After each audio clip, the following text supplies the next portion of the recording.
donc président de notre émission pour la dernière ligne droite avec dernier titre à vous développer. Ce sera bien sûr le programme de cette journée du 1er février. Mais oui, ça passe vite, nous sommes déjà le 1er février. Et notre plateau avec Elton Mokolo, journaliste de la RDC. Vous avez également nos éditos avec un édito qui est très en colère, je peux vous le dire. Si vous le croisez dans la rue, essayez de l'éviter. C'est Noureddine Sali, même s'il a le sourire en ce moment. Et puis, bien entendu, Bruno Arroyo. Notre analyse web avec les réseaux sociaux, bien sûr, c'est en fin de partie avec Gaël Onana. Mais tout de suite, nous allons retrouver les grands rendez-vous du MAG. Et vous savez de quoi il s'agit.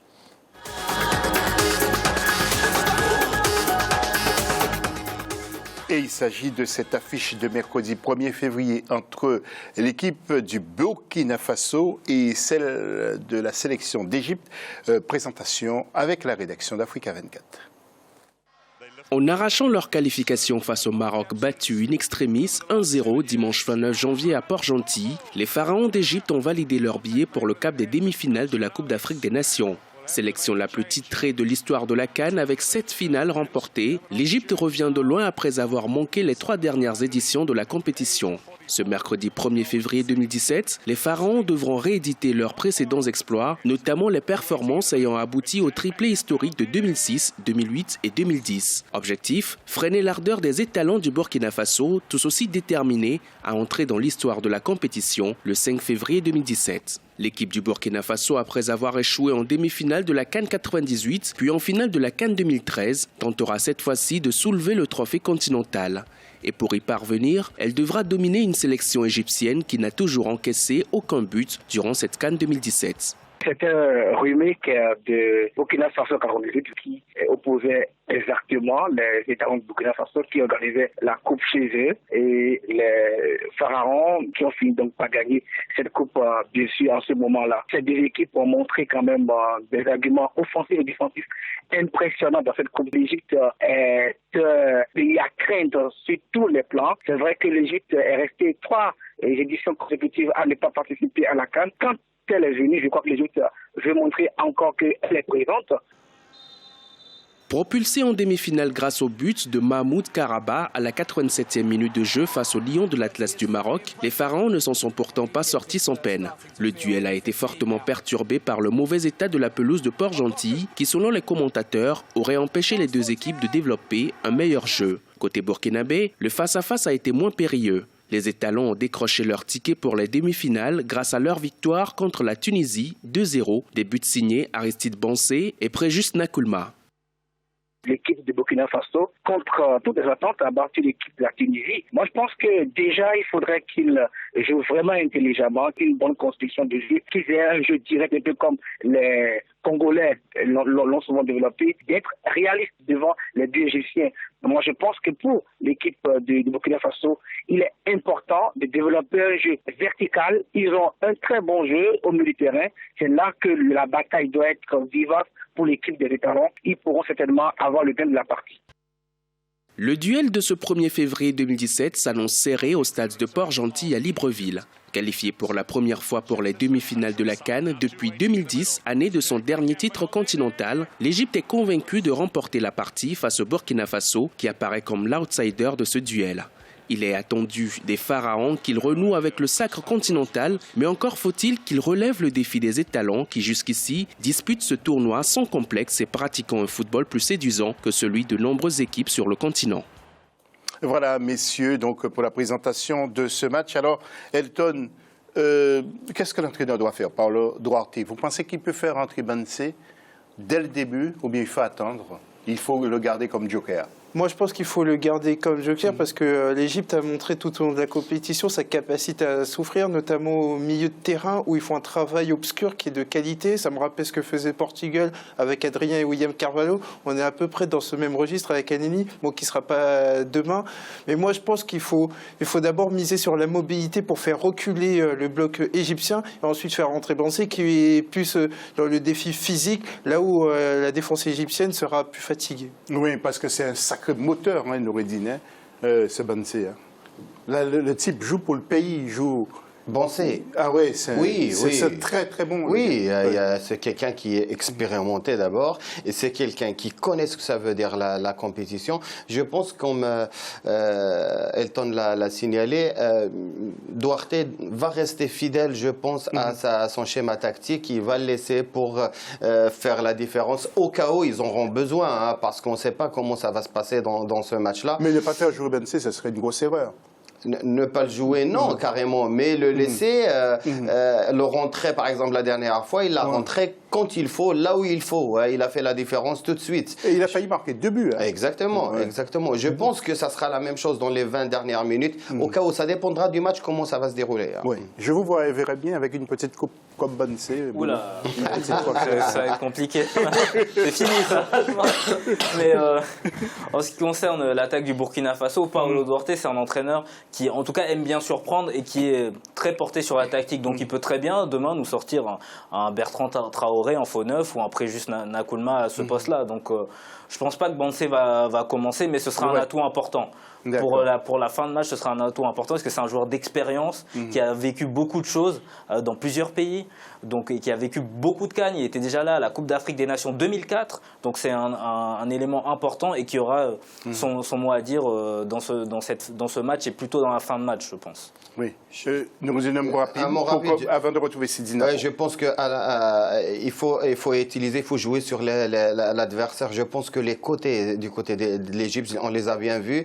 Ils sont plutôt fébriles, surtout Al-Mohammadi, Alain Traoré, Nakoulma d'un côté. Je pense qu'ils vont peut-être faire la différence pour passer ce bloc défensif égyptien. Oui, vous avez entendu, hein, donc une solution tactique.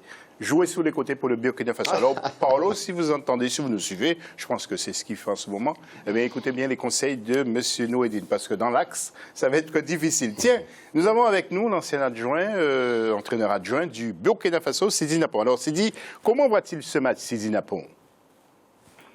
Oui, bonjour José, merci pour l'appel. Et ce que je voulais avancer d'abord, tu as dit que ça va être chaud pour le Burkina. C'est pas le contraire, je pense. Donc je pense que c'est les Égyptiens qui doivent avoir chaud parce que l'élan que les Burkinabés ont pris dans cette phase finale démontre tout le talent des jeunes Burkinabés qui sont ensemble depuis au moins 5 ans qu'ils ont fait ensemble. J'espère que maintenant, avec l'expérience qu'ils ont acquis, je pense que l'équipe d'Égypte doivent trembler aujourd'hui car le match que j'ai vu contre le Maroc, s'ils rééditent le même match contre le Burkina, je pense qu'ils vont repartir avec un score fleuve à la maison. Non, Paulo Duarte, il fait du très bon travail. Bon, il connaît déjà l'équipe du Burkina qui les a déjà entraînés. Une fois, il a bien précisé quand il entraînait au Gabon parce qu'il avait dit que l'équipe qu'il avait mis en place se retourne contre lui et puis il le gagne, quoi. Donc, il connaît effectivement tous les joueurs. Il les a beaucoup concertés. Je pense que l'ossature aujourd'hui, c'est la plupart des personnes qu'il avait sous ses mains. Et maintenant, je pense que Paulo Duarte, le travail qu'il a fait jusqu'à présent est formidable et on le remercie beaucoup. Et j'espère qu'on va aller cette fois en finale et puis remporter cette coupe qu'on l'a pas eu en 2013. Voilà, c'était l'élégant Sidi Napon. Alors, avant de voir le tableau, messieurs, je voudrais juste qu'on en parle un peu 2 secondes. Nkoulou, qui est en difficulté à Lyon, parce que visiblement Lyon aurait trouvé une défense centrale solide, et maintenant ils mettent en doute la capacité de Nkoulou. Vous trouvez ça normal pour quelqu'un qui a 300 000 € qu'on a acheté, et qui a un salaire de 300 000, il est en ce moment à la CAN, qui défend son pays? Moralement, ça ne va pas aller très fort là maintenant, parce qu'il a quand même un match important à jouer. Sur le plan politique sportif, je trouve ça en contradiction avec ce que voulait faire Lyon, qui a quand même donné un gros salaire à Nkoulou cet été, dans sa qualité de joueur libre issu de l'Olympique de Marseille. C'était un joueur qui devait apporter un saut qualitatif, notamment en défense, avec le départ d'Umtiti qui est parti au Barça, Mamana qui était jeune et qui n'était pas encore prêt pour le football du jeu continent. Alors après, ils ont trouvé Diakabi, mais Diakabi, je ne sais pas si sur la durée, ça serait une solution efficace. Morel qui a été replacé en défense centrale. Donc moi, je pense qu'Nkoulou a encore à donner à l'Olympique Lyonnais, encore plus c'est sa première saison. Ça arrive d'avoir un coup de moins bien. Et le fait qu'il soit parti à la CAN et qu'on l'ait remplacé et qu'on lui dise, entre guillemets, qu'il ne soit pas dans les projets lyonnais à court terme, moi je pense que c'est une erreur sur la politique sportive. C'est lamentable. Alors, vous, Noureddine, vous avez évoqué le calendrier. Vous dites que c'est à cause du calendrier que Lyon veut virer Nkoulou. Pourquoi vous dites ça? José, mon point de vue là-dessus, Elton a évoqué bien sûr la situation au sein du club. Mais moi, je vais voir au sein de ce côté relationnel entre notre continent et les clubs en général. Quand tu vois, il y a des joueurs qui ont carrément refusé d'aller dans des sélections africaines juste pour ne pas perdre leur titularisation. Quand tu parles parfois avec des joueurs qui se battent pour avoir sa place au sein d'un club. Donc, tout ça, c'est des ingrédients qui nous ramènent à parler du fait que tu viens d'évoquer et les clubs actuellement et surtout ce calendrier et cette date de... Et vous préconisez quoi si M. Issa Yatou nous regarde et les membres de la CAF? S'il m'écoute, je pense que ce n'est pas ma voix. Je pense qu'il y a beaucoup de voix qui se lèvent actuellement pour décaler cette CAN au mois de juin, comme toutes les grandes compétitions, comme la Copa América, comme la Coupe du Monde et comme la Coupe d'Europe, puisque avant on gênait, puisqu'on jouait les années paires. Maintenant, on est sur les années impaires. Je ne vois pas, sortez-moi un argument qui nous empêche de jouer l'été comme tout le monde. Merci Noureddine. Vous, Bruno, quel est votre point de vue avant de retrouver tout à l'heure Gaël?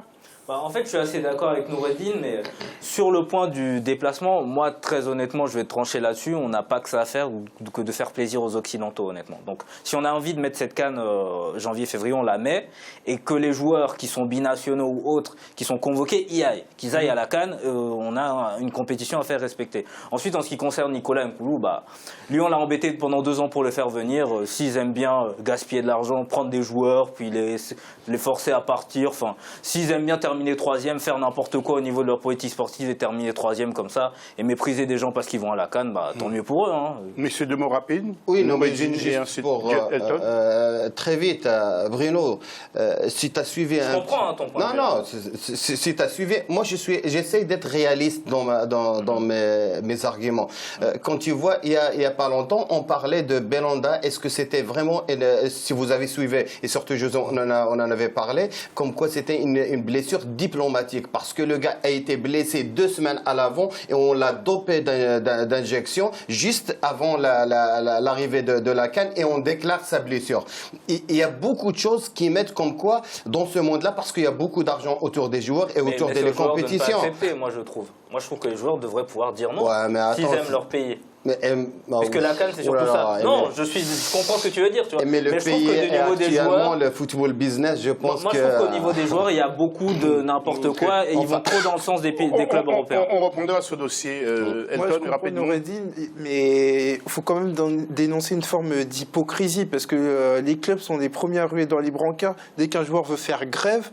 Et là, ils essayent de prendre en otage un joueur qui joue pour sa nation. Il y a une Coupe d'Afrique des Nations. Pression sur le joueur. Ouais. Oui, il y a une pression. Donc on ne peut pas dire d'un côté, l'autre il fait grève, il veut partir dans un autre club, et de l'autre dire, non, toi tu joues pas pour ta nation, alors que c'est dans les statuts FIFA, le club doit mettre à disposition le joueur. Oui, ça c'est lamentable. J'espère, en tout cas, qu'Nkoulou, il ne va pas payer le fait devoir aller jouer avec l'équipe de son cœur. Nous allons voir le tableau des matchs avec mercredi 1er février.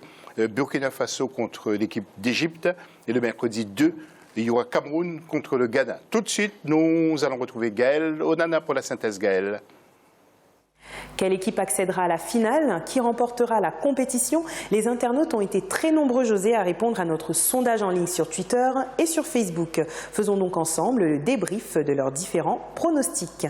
Commençons par notre sondage en ligne sur les 4 équipes encore en compétition qui, selon les internautes, détient les atouts nécessaires pour remporter la compétition. 49% des personnes interrogées parient à cette étape de la compétition pour les Lions indomptables du Cameroun. 21% considèrent que le Ghana pourrait remporter cette compétition, 16% sont pour le Burkina Faso et 14% sont pour l'Égypte. Des résultats très serrés avec, comme vous le voyez, une nette avance pour les Lions indomptables du Cameroun. Jean Bernardin fait partie des 14% qui penchent pour l'Égypte comme vainqueur de la compétition. C'est selon lui l'équipe qui a le plus d'expérience. Elle est dotée d'une bonne philosophie footballistique et possède un atout indéniable qui est son portier qui est vétéran. Diomède, lui de son côté, vante les atouts du Ghana, notamment la technicité de ses contre-attaques, le talent des frères Ayou et la rapidité des joueurs. Pour Joël Pablo, le Cameroun possède un réel atout pour remporter cette compétition. Son gardien de but, Fabrice Ondoa, homme du match contre le Sénégal en quart de finale. Quant à Mouayi, il place en tête de liste le Burkina Faso qui pourrait créer la surprise face à des favoris victimes de leur orgueil depuis le début de la compétition. Pour la prochaine édition, nous nous intéresserons à l'arbitrage. Est-il satisfaisant dans son ensemble? Pour répondre à cette question, vous pouvez nous rejoindre sur les réseaux sociaux avec le hashtag A24 CAN 2017. Les infos à venir sur Africa 24 dans quelques instants, mais un tour de table pour terminer. Et le tout dernier mot, ça fait la première fois que vous venez chez nous. J'espère que vous reviendrez. Avec plaisir, et je vous remercie encore de m'avoir invité pour pouvoir débattre du football africain. Merci beaucoup. Monsieur Noureddine Sali, le mot de la fin. Merci beaucoup, merci pour cette émission et surtout pour les deux matchs de demain. J'espère qu'on va regarder. Moi, je suis un adepte du beau jeu. J'espère que ces 4 équipes vont nous offrir vraiment de l'émotion par rapport parce que maintenant la CAN il est médiatisé. Tout le monde nous regarde pour revaloriser notre football africain. Et bon rétablissement à la petite famille. C'est très gentil. C'est un moment très difficile. Bruno, rapidement, parce qu'on va nous prendre l'antenne. Oui, j'espère qu'on va assister à 2 bons matchs, que le Burkina Faso va être bon et que le Cameroun, quand même, qui a un peu refusé le jeu face au Sénégal, sera un peu plus entreprenant pour sa demi-finale face au Ghana. Merci, monsieur Bruno. Nous allons remettre l'antenne. On se retrouve prochainement. Et attention, ce mercredi, ça va être chaud entre l'équipe de l'Égypte et le Burkina Faso. Salut.